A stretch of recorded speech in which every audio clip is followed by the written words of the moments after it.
On the 15th of August 1950, 3 years after flying saucers became a common household term used to describe anomalous objects reportedly seen in skies around the world, radio station owner Nicholas Mariana became the first person to produce 16mm camera film of the saucers when he spotted a formation of objects above a local sports field in Missoula, Montana. I saw two silvery objects moving swiftly out of the northwest. The objects were very bright and about 10,000 feet in the air.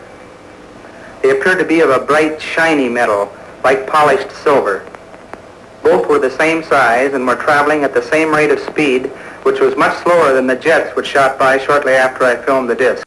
Although analysts at Wright-Patterson Air Force Base said nothing decisive could be established from the footage, Robert M.L. Baker Jr., a photo analyst with the Douglas Aircraft Corporation, said the objects, which were composed of bright circular points of light with rotating rims, could not have been aircraft, because the formation stopped at one point before setting off again.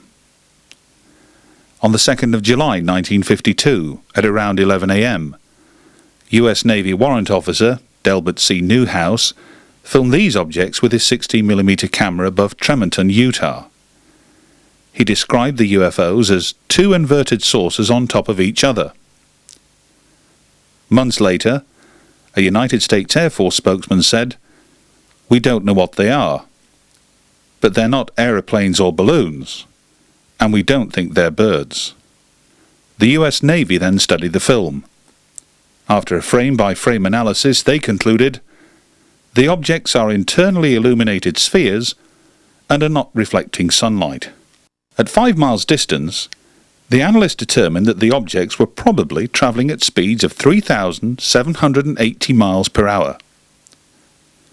At a distance of 10 miles, the UFOs would have been travelling at 7,560 miles per hour. Later that same month, after UFOs had been spotted over Washington, D.C. and detected on radar, the largest press conference held since World War II saw Air Force Major General John Samford deliver these telling remarks. The Air Force interest in this problem has been due to our feeling of an obligation to identify and analyze to the best of our ability anything in the air that may have the possibility of threat or menace to the United States. We have received and analyzed between 1,000 and 2,000 reports that have come to us from all kinds of sources. Of this great mass of reports, we have been able adequately to explain the great bulk of them. We can say that the recent sightings are in no way connected with any secret development by any agency of the United States. Between the mid-1950s and into the late 1980s, UFO footage was not only extremely rare, but often highly contentious, such as the cine clips taken by alleged UFO contactee George Adamski in the 1950s, and this colour footage taken by another alleged contactee, Swiss farmer Billy Meyer, in the mid-1970s. But there were exceptions, most noticeably on New Year's Eve 1978, when a television camera crew filmed this object while flying over the east coast of South Island, New Zealand.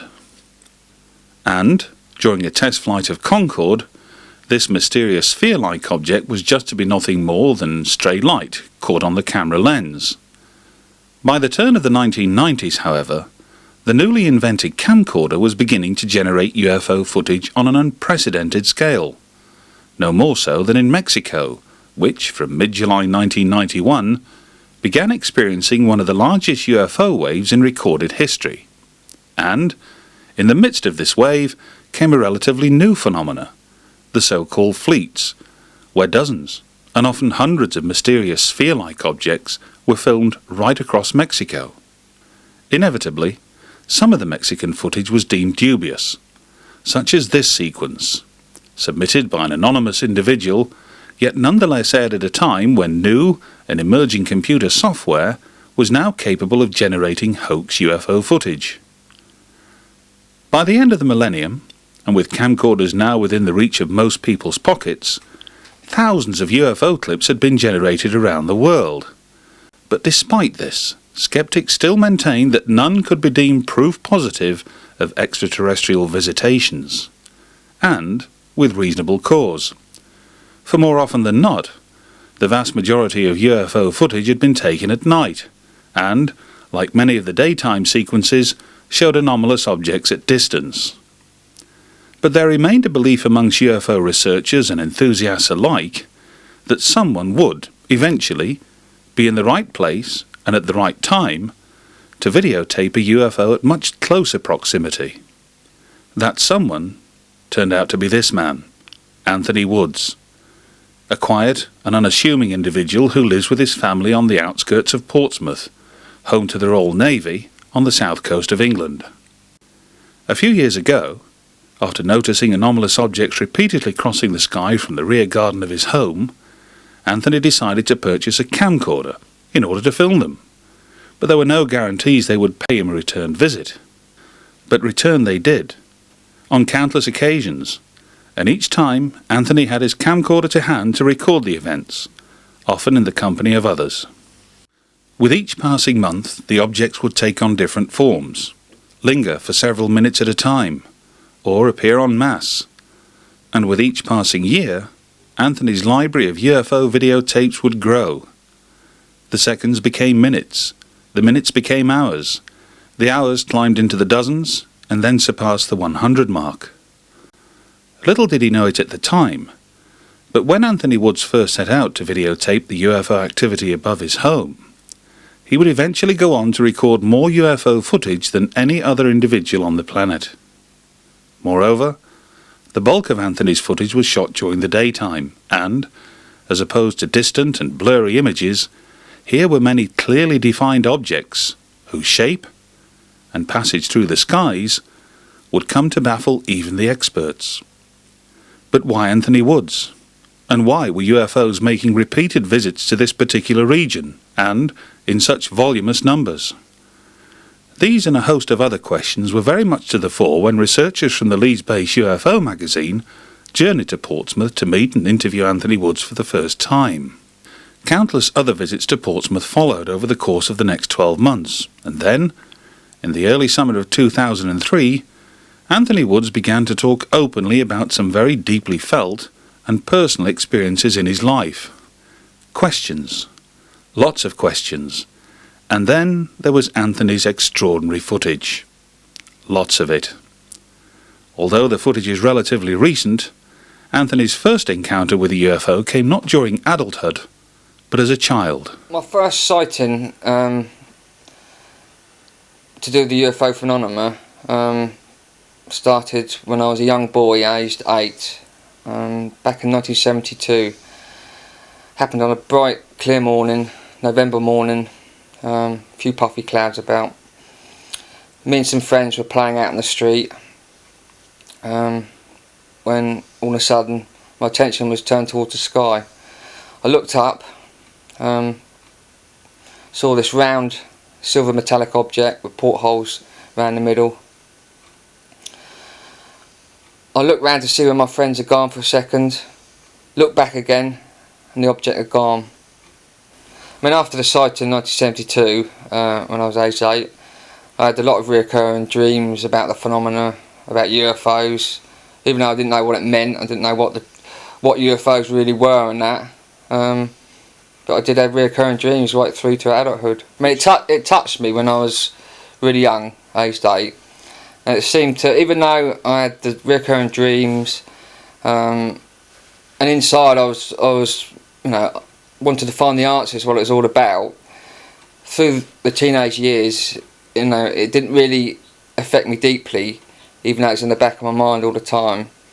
But it wasn't until I was in mid-20s, when I met my future wife now, that the next experience really started for me again. The UFO question came back to me again, and it all started up again, And that was in 1990, on holiday down in the New Forest, and we're camping one night, and outside our tent, we'd been out in the evening, we had a meal, come back to the tent, Lovely, beautiful night sky, see the stars.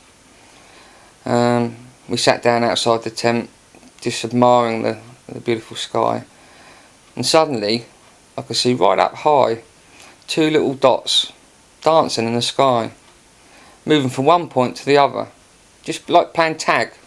2 little dots dancing all over the place.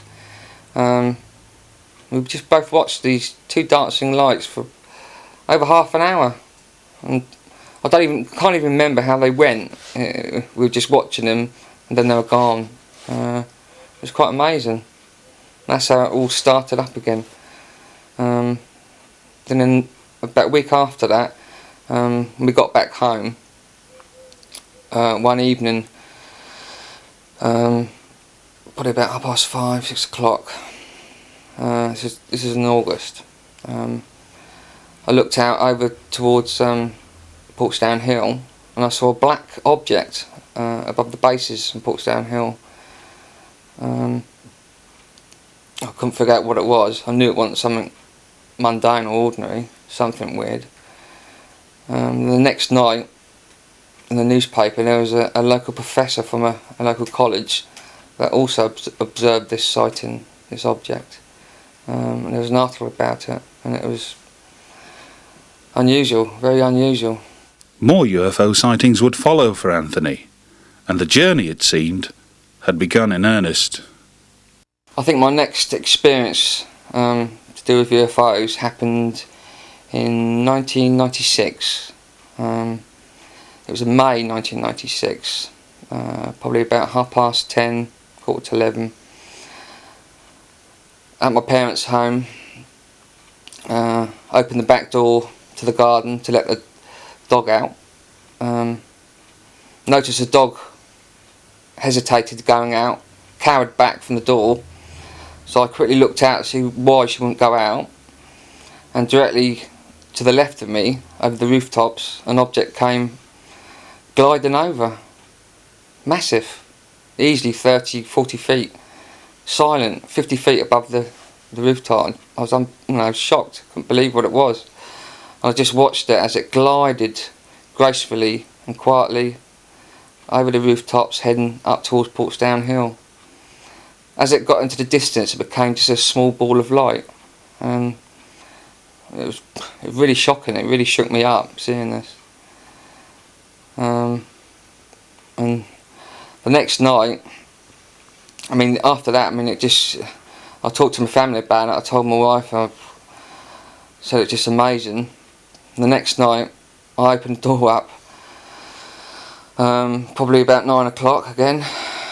Opened the door up, and there was a bright light really high up in the sky, but it was massive. This light was massive, dead still. I watched it for about 20 seconds, and it was just dead still. Then all of a sudden, this light started to move very slowly. I just watched it, and I cowered in the door a bit because it's quite a big light, and eventually it just seemed to move off. I just watched it go into the distance. The sheer volume and regular appearance of anomalous objects above Anthony's home compelled him to act. It wasn't long before Anthony would press the record button for the first time, and, in the days, weeks and months that followed, he would go on to record what is arguably the greatest daylight footage of UFOs that the world has ever seen.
just sitting up there.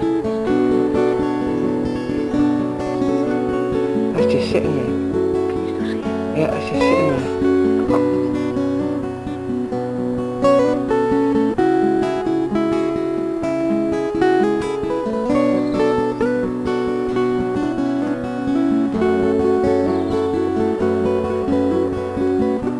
Just sitting there.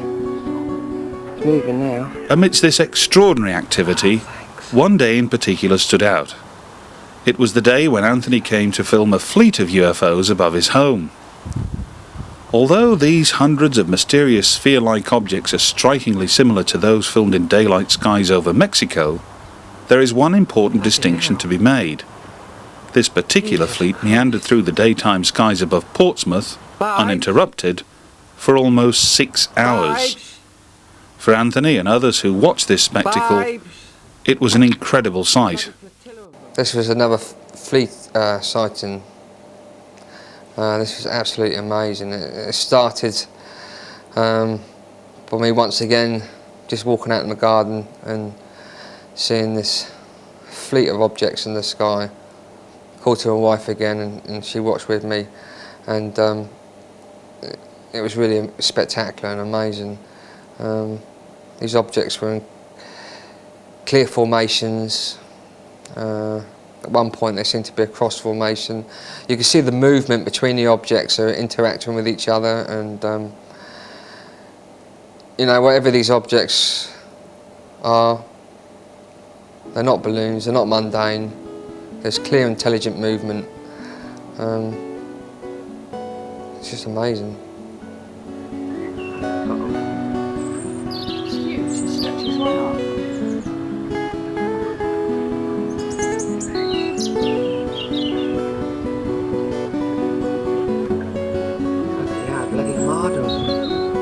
Jesus Christ, guys.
When comparing the sphere-like objects with the release of conventional balloons, the difference is stark.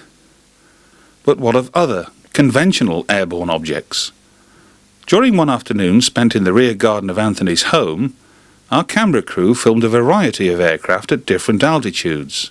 Birds came and went, and then, out of the blue, appeared a solitary sphere, which was filmed independently on 3 different cameras. Conventional and unconventional aircraft are familiar to most, as indeed are their military variants. But compared to some of the anomalous objects later filmed in close-up by Anthony Woods, they bear little relationship whatsoever.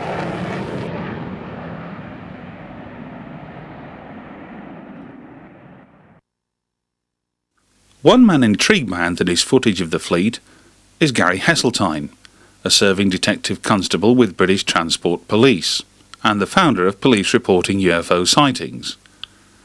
Prufos, as it is commonly known, receives UFO reports from serving, as well as retired, British police officers.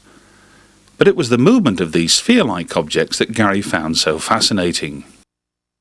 The material supplied to me consisted of over 4 hours worth of clip material, which is a huge number of UFO sequences to review. Many were out of sequence in terms of date and whatever, and what I set about doing was cataloguing in a chronological order, much in the same way that I would do it for a video exhibit for court. Is coming up with basically a review package that starts chronologically with the first event and ends with the last event. And what I found was that over a 3.5 year period, there were in excess of over 50 days, separate days, when UFO or anomalous footage was recorded. Now that in itself is an exceptional amount of footage, and what is even more extraordinary is that 90% of the material is daylight footage set against a clear blue sky and gentle cloud, so almost perfect conditions. One of the other things that I found was that not only was there 50 separate days, in excess of 50 separate days, on many of the days in particular there were multiple sequences. What I mean by that is that there may well be 8 different segments, up to 8 or 9 different segments on one particular day. And again, when it comes to cataloguing, what I can say is of the 4 hours of clip material that I've reviewed, you're looking at over 200 separate sequences, which is an exceptional amount of material for effectively one man or one family to have captured on film. The term fleet footage, which for those that may not be familiar, is basically groups of objects seen in the sky at the same time. Now fleet footage really sort of has been around for a long time. In the history of the subject we can look at Tremonton footage from 1952 I believe, and that showed multiple objects, white objects in the sky, much in the same way as much of this footage is very, very similar. Similarly, when you look at the Mexican footage from the 80s and the 90s showing multiple objects in the sky, often in daylight, it's way on a comparison with those. And what particularly interested me from a lay point of view is that when you examine the fleet footage in close detail, as I've been fortunate to do, you can see that the objects move in a variety of ways, are constantly changing positions, but more importantly do not act anything like balloons because they go against the wind. They appear to accelerate away from each other. There appears to be a degree of intelligence associated with these objects. On one particular sequence of the fleet footage, which was seen on one particular day, there are up to 20 objects seen on camera. In fact, there's so many objects that the cameraman, Mr. Woods, doesn't really know what to zoom in on and focus on. But when he does pull away, it shows enough material that shows quite independent movement of each other. And there are several sequences that were attached to that, having maybe seen the 15-20 objects at the start, they then appear to go past and over his house in groups of 2s and 3s, and which again adds to this sequence where there may be up to 8 or 9 sequences on one particular day. And that initial fleet footage is one of those days where there are multiple sequences backed against each other, and they are particularly interesting because they form formations which fly over his roof, and the roof is in shot, and they give lovely 3D perspective. Gary is one of the few people to have met Anthony Woods during a visit to the offices of UFO magazine in Leeds. As an experienced police officer, Gary is a good judge of character, so what did he make of Anthony Woods? Having now spent a good 12 months cataloguing and examining the Anthony Woods material, I'm entirely satisfied from my own professional experience that this is not a hoax in any way. I know for a fact that the masters have all been examined at great detail, and that they are intact and there is no suspicion of misuse. Having examined all the footage that he has produced, I believe that this is the most stunning material ever recorded on film, and the beauty of it is it's filmed in Britain, and that it's set against blue skies predominantly, with cloud, with 3D perspective, and we have truly been very lucky to capture this sort of footage. While the majority of Anthony's UFO footage was taken from the rear and front gardens of his home, there were occasions when he managed to record them elsewhere, more often than not in close proximity to military installations. Sites like this, of the Royal Navy carrier Ark Royal, just back from serving in the war with Iraq, are not uncommon. Steeped in tradition, Portsmouth has for centuries been home to the Royal Navy. Hence it is no surprise for the surrounding area to be littered with all manner of training, supply and communication installations. Is there a connection? For example, is this object, filmed hovering for a considerable period of time above one such installation, some form of unconventional but nonetheless man-made remotely powered vehicle? Or is it a genuine UFO?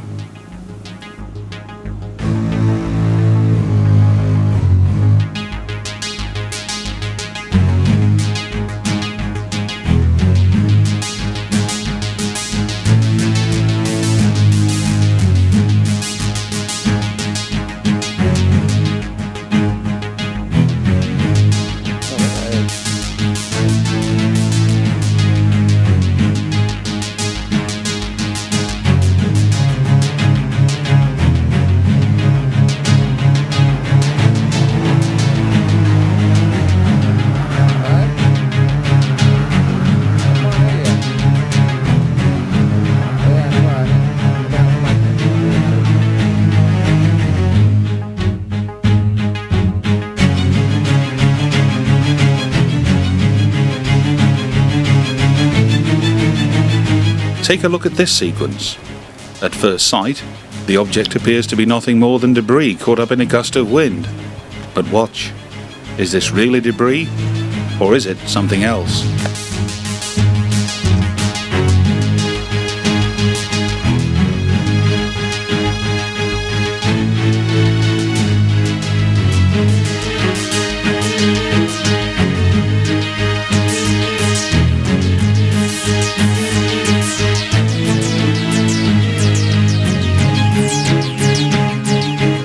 Now compare it to this object, which Anthony Woods captured on film on a relatively mild, calm day. Are the two one and the same? And what are we to make of its extraordinary shape and aerobatics?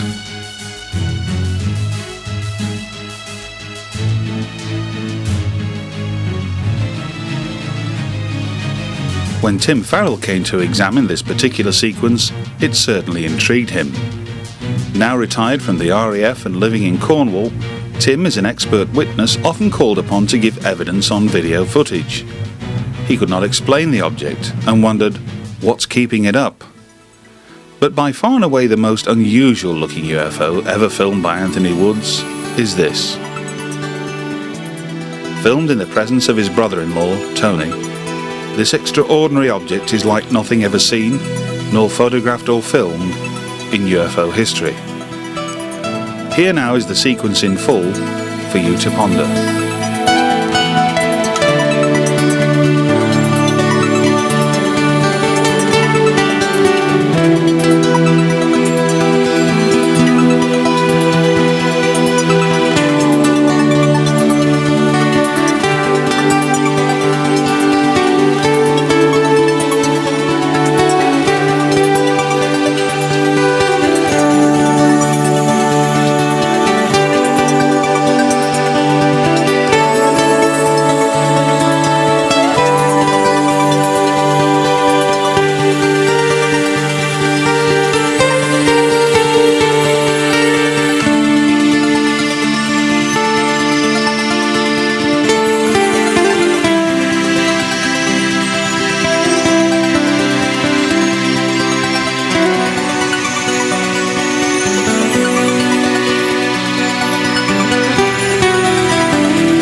We wanted to know what was going through the minds of both Anthony and his brother-in-law Tony as they observed this extraordinary object. This sighting on the 27th of the 3rd this year was absolutely amazing. Both me and my brother-in-law witnessed it, and it was something that we have never ever seen before. It appeared to have structured lights on it. Just amazing sighting, wasn't it? Yeah, I mean, because the first thing that struck me about it was the light sequence.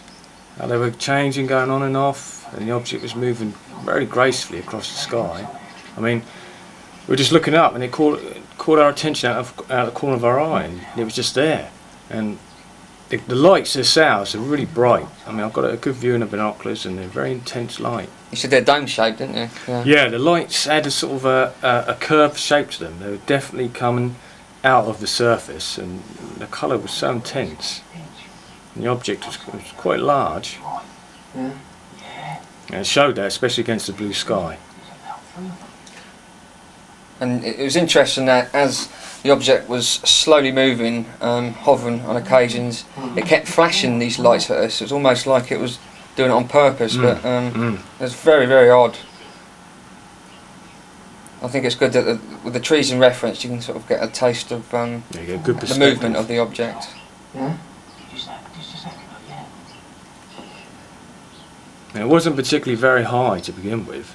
At the beginning, it was quite sort of low. It was, as it went on, it sort of increased in altitude, but it was in no hurry.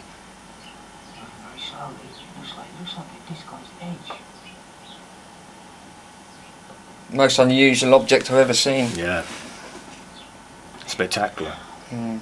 To help in our understanding of the makeup of this object, we commissioned Andrew Fry to undertake a painstaking frame-by-frame analysis of the footage. Andrew, whose background in computer animation has seen him work on hit movies such as Jurassic Park, used some of the most sophisticated computer software available to come up with this amazing 3D rendition. Here, he explains how he went about that process, and offers his thoughts as to what the object might be, and definitely is not. I received the video from you, and I'd already previously, and was really intrigued. Now, I thought it was an outstanding piece of filming, and I thought I could clean this up, and it would be good to see what it looked like. So the first thing I did was enlarge the image, which would produce that ship there. That's the cleanest I could get it from the video that I had, and that's been enlarged about 10 or 15 times. So you've still got a bit of blurring, but the actual image is quite reasonably clear. Now from that I produced an outline. Basically it's an edge detection. It finds edges of the ship and the surrounding lights. So that produced that image. Now it's from that image where I've got the lines that I actually could produce a grid, or at least a set of pixels to draw a diagram from. So which took me to that, which is basically, it's like a dot to dot. I can from that I can produce a three-dimensional image. Actually I need two of those. I need one from the side as well. I've got one from the side, but I need one from the back or the front. I produced a three-dimensional model in grid form that you can see there.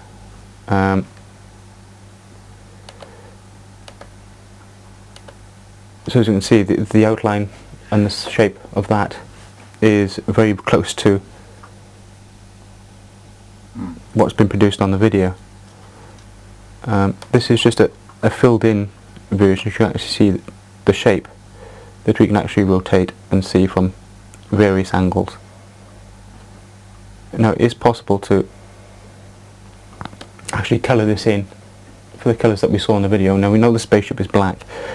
Now I won't colour in any of the lights. Now this is going to take a few seconds.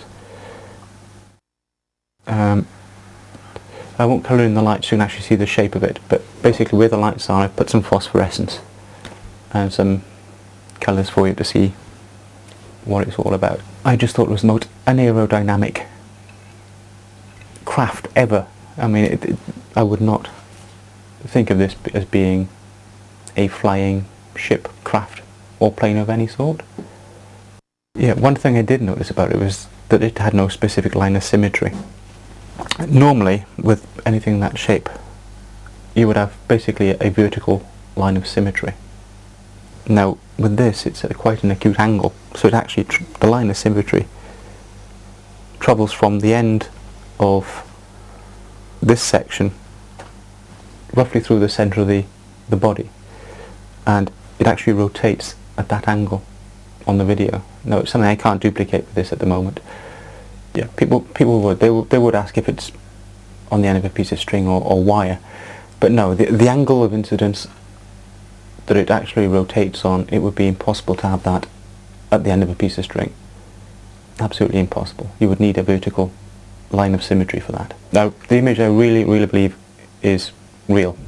With all the line detection software I've used for it, I've gone through all the three phases of colours, the red, blue and green, and there is no hint of any surrounding fuzziness, I suppose, where you would actually get a superimposed image over, but there is nothing like that. Everything is crisp and clean and a true image. Basically, the initial step I wanted was to find the shape of the craft.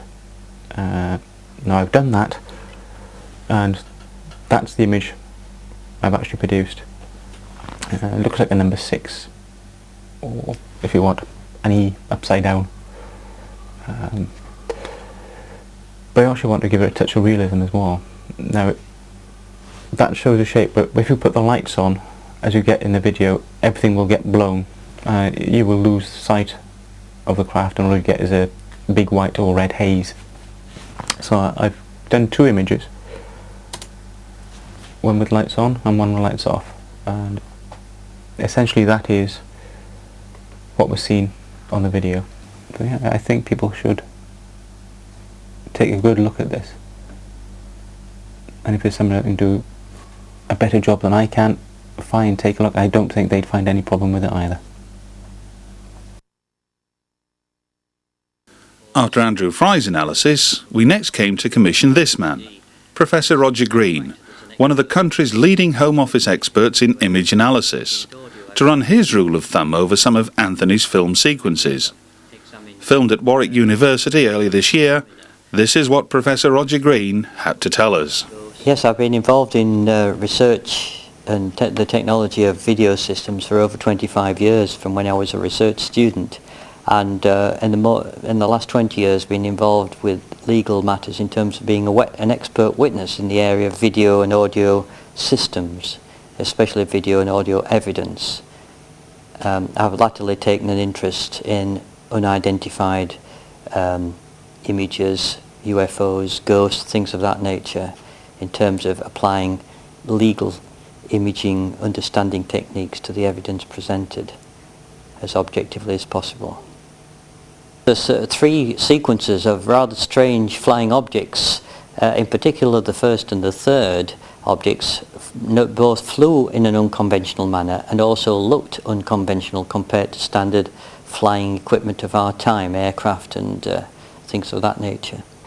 And the way the objects moved and the fact they moved up and down as well as laterally suggests a kind of controlled movement rather than a random movement caused by just winds alone, as might be the case with balloons or lightweight objects just blown about by the wind anyway. The film is a bit ambiguous, I agree, in respect of whether it's reflected or light from a source on the object. There are certainly reflections from parts of the object as the thing rotates, and not always from the same direction, which tends to discount perhaps reflections overall, because normally the reflections from a shiny object will be from the same direction as the object had a reflective surface then facing the source of light. In comparison with which an object which appears to show reflected light but from different directions as it moves might therefore be concluded that in fact there are sources of light on the object as well. So there may be both reflected light sort of phenomena and source light phenomena from the object. So it is a tricky object to characterize in that respect from the images presented.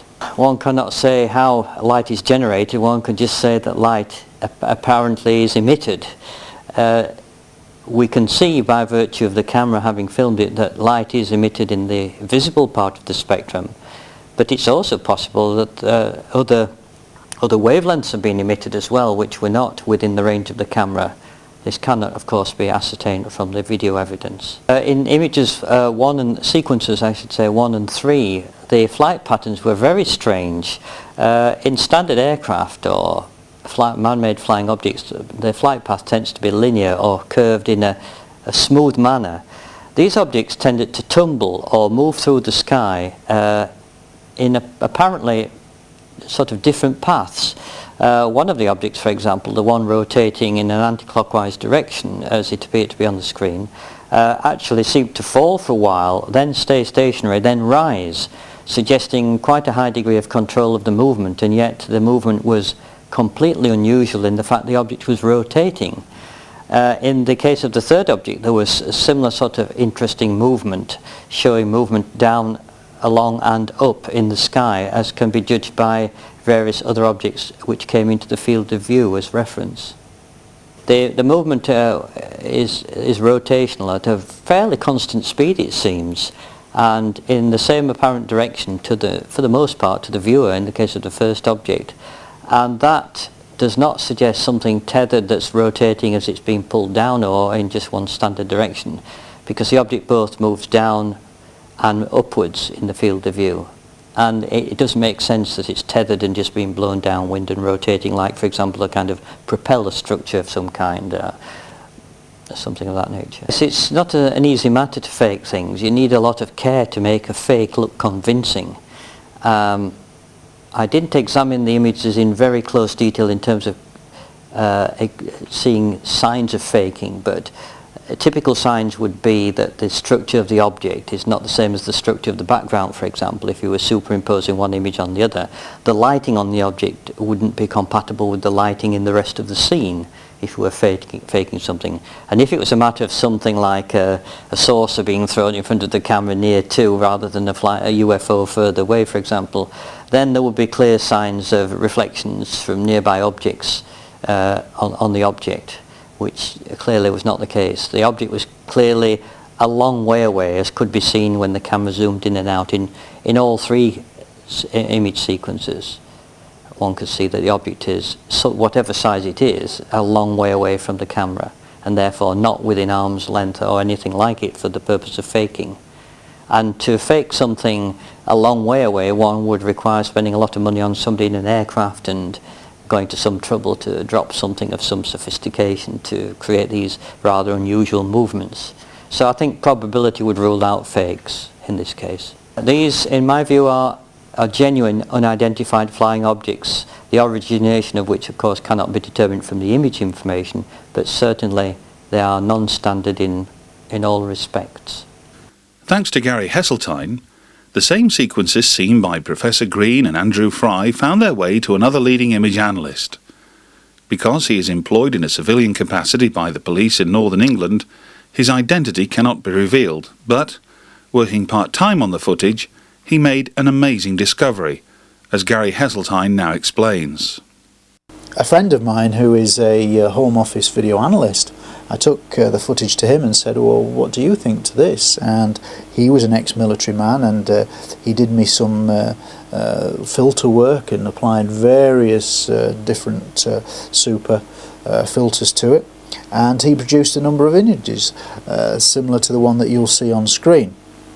Now, the object that you'll see on screen that's set against a green background is a representation of the heat output, and where the two lights, the two permanent lights are, they appear to be the coldest area of the object, and the hottest part is the red coloured areas, which appear to show in his opinion, a flange type protrusion, which appears to be, from his analysis, the hottest part. Now, the sequence that you're watching as I speak is this footage, and you can quite clearly see there is 3D perspective with the trees. The object is moving between the trees.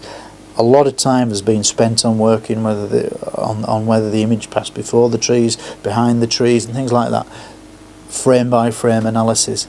And basically, from my video analyst friend point of view, his opinion is that this is a real 3D object that was flying in the sky of some size that is of an appearance like he has never seen before. And he did spend time in the Air Force, was well used to aircraft recognition, and this has totally stumped him. He's not aware of anything that fits this flight characteristic. Someone else we invited to comment on the footage was Nick Pope. I've worked for the Ministry of Defence for 18 years now, and between 1991 and 1994 my job at the department was to research and investigate the UFO phenomenon. It's always important with a UFO case to have something more than just the testimony of the witness. So when I was doing the UFO job, on occasions where I received photographs and videos, this was extremely important. And that happened quite a bit. I mean, I must have received several dozen during my tour of duty. Now, of course, there were things that we could then do, specialist analysis and image enhancement. So it's an important part of my official UFO research. I can't talk in specific terms about what I would then do with photographic and video evidence that I looked at during my tour of duty. Clearly you would expect that the MOD would have all sorts of specialist equipment and personnel who could help with image analysis and enhancement. But while I can't go into the specifics, what I can say is that what you're doing with this sort of footage and the specific images that you've got now is very much, I think, along the right lines. You're going to Law Society expert witnesses, you're getting specialists in. Now, while I wouldn't necessarily have gone to the same people, as I say, we have our own, you're certainly investigating this in the right way.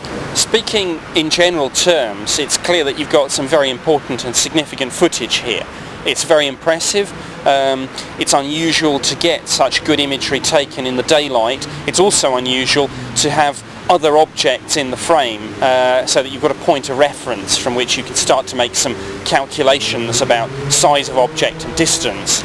From a defence and national security point of view, clearly the Ministry of Defence and the Royal Air Force will take seriously any unauthorised penetration of the United Kingdom air defence region. Now, whether this footage constitutes evidence of such an incursion or not, I don't know. That would not be for me to say. But self-evidently, if structured craft are flying around with impunity in our airspace and we don't know what they are, then from a personal point of view, yes, I think that's something that does need to be looked at.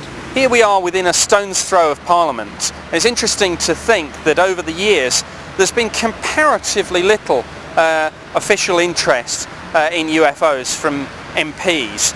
Having said that, there was the famous 1979 debate in the House of Lords, and there have over the years been several parliamentary questions raised both in the Lords and in the Commons. But quite what it would take to propel the subject higher up the political agenda, I don't know. Perhaps just the very sort of clear and unambiguous footage that we've been discussing today. I don't know.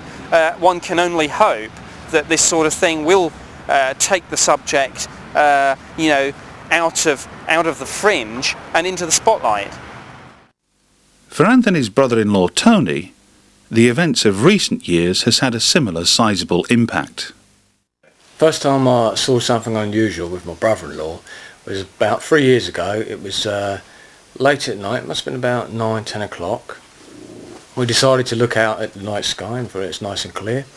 We didn't have binoculars at that time, so we were just looking out casually, and then to the right hand side we saw a white object travelling very, very low, not really fast, just gliding across the sky, completely silent, very bright, and that caught our attention, and from there it went from there. The first time I was with my brother-in-law, when he began to videotape these objects, was about 2 months after he moved into the house. He acquired a camcorder. We had an interest in the subject, so we went out, must have been about 7:30 at night. It was a very clear sky, and one of the first major sightings we had was what we called a blink off. It come over through a southerly direction.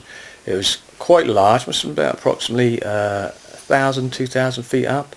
Bright white object, very silent. Almost, to me, it felt almost a bit oppressive how large it was. and just drifted over our heads, not too fast, and went over to the roof, and that was our first major sighting. It is very exciting to see it. Sometimes my brother-in-law didn't always have a camcorder handy, and during these times we witnessed some very important sightings, we feel. The first one was in September of 1999. It was about 10:30 at night. We just had a cigarette, just finished the chat, went out to the front door, and the first thing that we noticed was the blackness of the sky. It was very intense, and we noticed that, and then I looked over the road, and above the roof there was four round spheres together, and that was the first thing that caught our attention. One of them grew very large, almost like it was exploding itself, went very large. These are all night sightings, of course, but eventually we turned to daytime sightings, and one of our major first ones was on the 6th of January 2001. It was a very sunny day. We went up onto Portsdown Hill with a camcorder and binoculars. We were looking out to the coast, and suddenly in our view, 3 spheres came into view, very close knit, very close together, moving quite slowly across our view. Tony aimed a camcorder on it, I aimed the binoculars onto it. I've got a very clear view of it. They seemed to be very intelligent and in control. They are bright white. They moved across quite slowly and into the distance. We could see them right in the distance. They eventually stopped. This one was our first major sighting in the daytime. We felt we should change from nighttime to the daytime, and they seemed to be in a tight formation, very tight together, very controlled and intelligent. I've been very privileged to see many amazing sightings, but one of the most recent sightings was on the 13th of June. It was approximately 11 o'clock in the morning, very clear sky. I've been spotting perhaps for a couple of hours or so, and out of the corner of my eye, near the oak tree, approximately about 1,000 feet up, I see quite a large sphere to my eyes. I never saw it arrive, it was just there, and it was quite shocking to see that brightness against the blue. I raised my binoculars to the object, and the object, to my eyes, I got it so clear, it looked like approximately 5 spheres together, almost crystal-like, and they were enveloped in a transparent film. It's almost like I could see through them, but I couldn't. It was dead still for approximately 5 minutes, barely any movement at all. And then it started to speed up very, very slowly. My brother-in-law was there filming. It moved very slowly off, and I was getting a very good sighting of it, even with my eyes. I didn't need to put binoculars on it all the time. And suddenly it did a U-turn. It was amazing to see that. It wasn't jolty, it just done a very careful U-turn, and it started to pick up speed. By this time I could get the binoculars onto it. I aimed the binoculars onto it, and it was such an amazing sighting. The spheres seemed to be quite large. I would say approximately about 5 feet each sphere. It started to pick up speed and travel off, and I managed to keep it into the binoculars until it got right onto the horizon and it disappeared. But it was an amazing sighting. Definite, to me, it seemed intelligently controlled and was self-aware. I'm sure there are people out there who have a sceptical approach to these objects, but from my point of view, I can assure you that these definitely are not ordinary mundane objects. I've been observing these objects for the past 3 years, and they truly are amazing, amazing objects, and I've been very privileged to witness these objects. I believe the scepticism aimed towards these objects, like people may say, well, they're balloons or planes, simply doesn't stand up. After all the experience of observing these objects, the intelligent control, the unusual form of these objects, is a truly amazing experience. Between them, Anthony Woods and his brother-in-law Tony have borne witness to one of the most astonishing series of concentrated UFO overflights seen in modern times. They are both ordinary people, but people who have been privy to some fairly extraordinary events.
sides.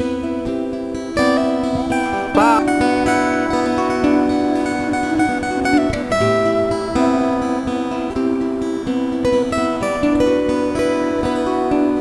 Jesus Christ.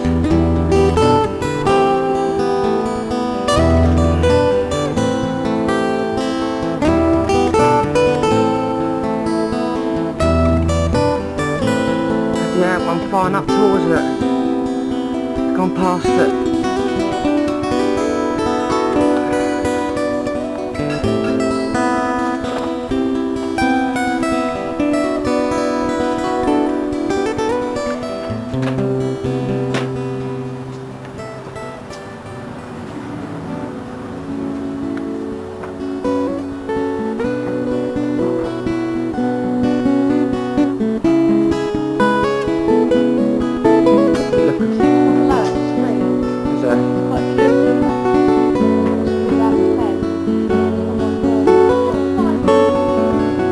Close to that one.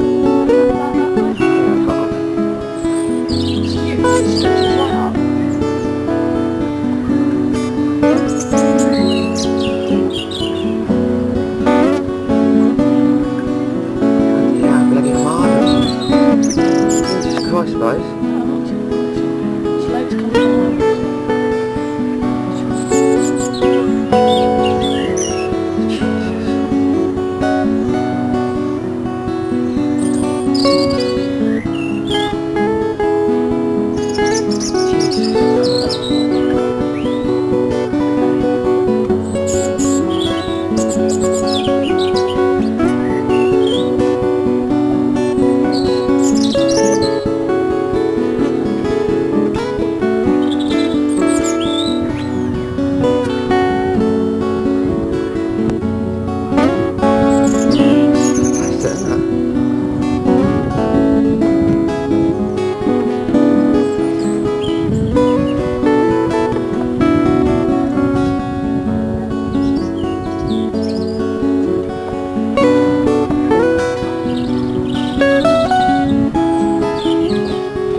moving.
I don't know what this means or where it's going.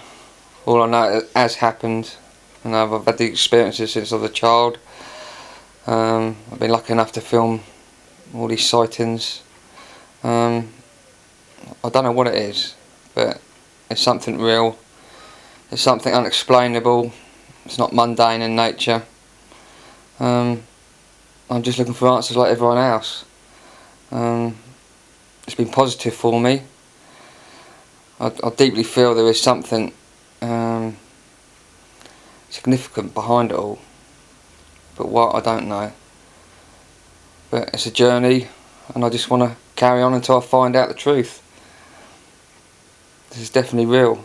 It's been a year now since we started work with Anthony on this particular project, and no doubt people like myself are going to be quite intrigued, and I'd like to think almost amazed by some of the footage that Anthony has managed to record.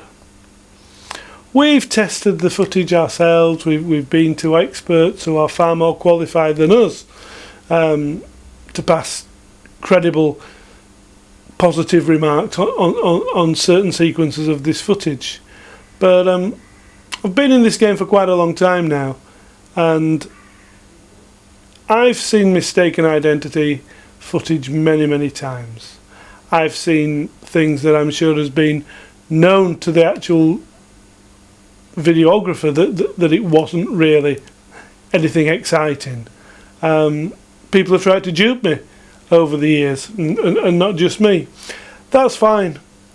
There are certain people out there, that are one or two people that seem to be gifted with the knack of being in the right place at the right time. And I feel Anthony and his brother-in-law Tony are two of those such people. You know, if you take a look in a bright blue, clear blue sky and strain your eyes as far as you can see, you're going to have to be very, very lucky to see something that's unusual. But Anthony's been doing this now for such a long time that his eyesight is accustomed, or appears to be accustomed, to spotting these things at miles and miles and miles away. The time that my colleague Tony Barker and I were with Anthony and Tony filming for this particular project, The Journey, we were amazed. We were just shooting out in the back garden and getting a few shots of Anthony and his brother-in-law, you know, for inserts into the documentary, when out of the blue, literally, Anthony just said, "Here's one," and our eyes were peeled really way out into the distance, and what seemed to be an extremely high altitude compared to what else we could see in the sky. This solitary sphere came across the skies. I managed to film it for a few seconds and then turn around to try and get the shots of Anthony and his brother-in-law filming the same object, which they did. Then I had the time to sort out and reframe the camera and get the thing back in shot again. Not very easy when you've got the camera on your shoulder, you're looking into this bright, beautiful blue sky, eyes are straining. As I say, Anthony's accustomed to doing this. But finally, when I got the thing back in shot, the thing that intrigued me was that when I first recorded that image, it appeared to be thousands and thousands of feet in the air. I'm sure you can agree with me that the thing seems to be somewhere in the regions of air traffic, in other words 40,000 feet, way up there. By the time it had travelled the distance in just a few seconds to be over Anthony's home, then this thing was just a few hundred feet up in the sky. Now, if the skeptics are going to tell me then all I filmed is a balloon, then it's a darn good balloon, because this one's coming down. You know, in most instances you'd expect a balloon that's lighter than air to rise on the wind and travel just blown in a single direction. Well, this thing came down and lost altitude at a hell of a rate of knots and impressed me. Something else that caught my eye during the filming of this particular project was, again on a visit to Anthony's home, my colleague Tony was taking photographs, still photographs for reference. And we were back at the hotel one particular Saturday night, getting ready just to go and have a bite to eat, and Tony shouts to me, "You better come and have a look at this." And on the back of the camera we were just viewing the digital images, and sure enough, this particular day it wasn't a good filming day. We'd done most of the stuff inside the house. We just kept popping out into the backyard to get a breath of air and things like that. And Tony had taken some photographs of the trees. We were intrigued with the red object, which, you know, wow, that is one piece of unusual UFO footage. And we were just getting photographs of the trees that were in shot of that film for reference. Now, here's the photograph. Take a look for yourself. Could it be something mundane? I don't know. But the shape of the object is concurrent with the sort of things that Anthony and Tony have seen and been filming for several years now. And there it was, appears to be coming out of the clouds, posing for the cameras. But everything we see has never been threatening. You know, these things seem to gently pass through the sky. They seem to be ignorant of the fact that people are watching them. We've done our research. We've had people checking newspapers, television reports down there on the dates in question when Anthony's filmed this. The amazing thing about all this is nobody else seems to be seeing these things. Now, Anthony's definitely filmed things at close quarters, but people haven't reported this. Could it be that Anthony and his brother-in-law Tony have been gifted with the opportunity to view these things? Whatever they are, they're real, they're solid objects, because they can't be figments of people's imagination. He's recorded them. And he's given his permission for people to see this, and for this material to be disseminated and shared around the UFO community in the right manner. You know, this isn't over yet. We've shown you footage from Anthony from 1999 to this summer. This documentary is still in production in September. We're putting the final touches to it now. Do you know what? Anthony's still filming strange objects. Just take a look at this. Collection of objects in the sky, filmed not only by Anthony but by his wife as well. 2 separate cameras.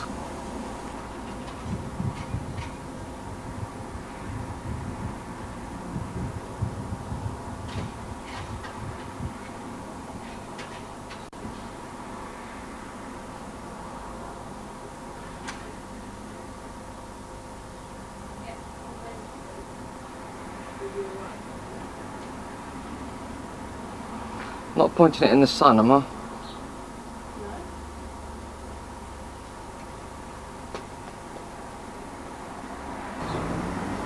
The speed of it.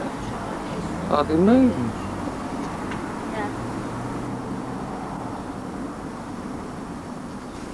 We feel that this needs further investigation. There are some very interesting, unusual and strange clips on these videotapes, and I believe we've all been privileged to share what Anthony's filmed over these last few years. I hope you've enjoyed it. I hope you can see the reality behind all this, and help us take this subject another step forward, because we can no longer accept video evidence of Venus or Mars or a distant aircraft as possible UFO material. We need good, clear images. Please, Anthony Woods has shown it's possible to record good, clear images.